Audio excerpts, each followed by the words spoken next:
Hello everyone, this is Huck. Today I'm gonna introduce our work on total retina image learning DeepOpht project in recent 3 years.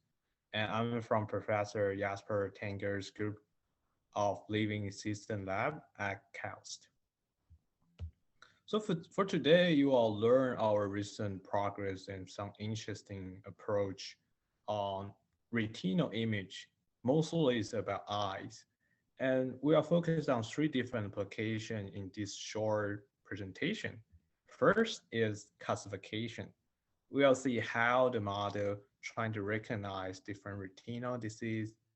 And also we are introduce how model generate from the sparse data and eventually improve model performance.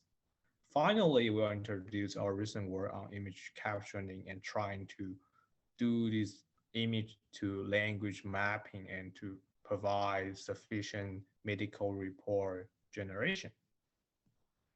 But most importantly, why is the motivation about all these projects? So they come back to why retinal image understanding is quite important.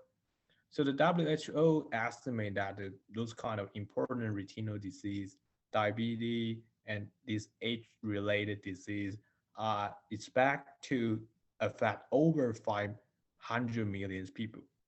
And more importantly, for those developing country and people are far away from this city side, it's hard to drive a car for 1 or 2 hours to access this medical resource.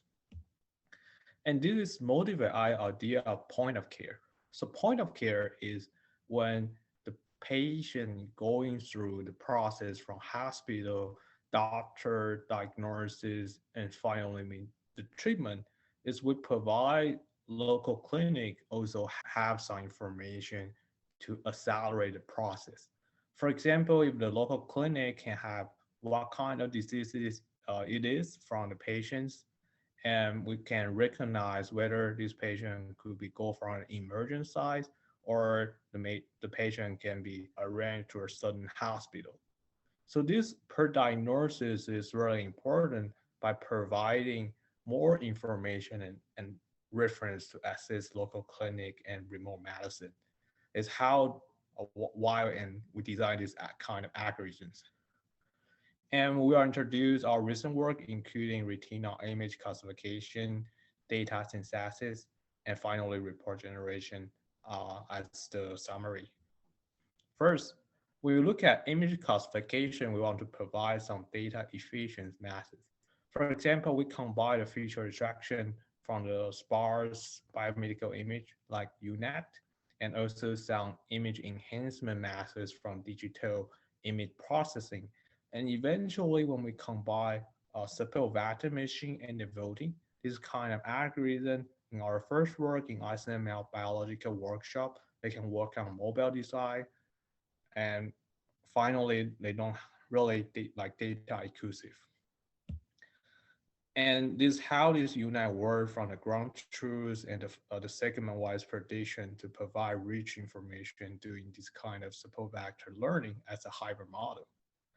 But following, like we still use kind of the deep model like the ResNet and DenseNet to do the prediction. And we find out compare the ground truth provide from our collaborate clinical professions like the class activation mapping result are also correlated from this ground truth as from the heat map arrangement. And also, when we look at this data synthesis, we can find that they also support rich information. And more interestingly, from our invited talk, we find out this kind of juicing and the CPF disease, we actually can improve by this kind of new data synthesis. Finally, for the retina report generation, we use RNN and the image mapping to generate the clinical description. And this description eventually provide rich information doing a medical application as a point of care. Finally, we do have a social impact over the world, like from Pakistan and Bangladesh, and want to thank all the collaborators and clinical professions. Thank you.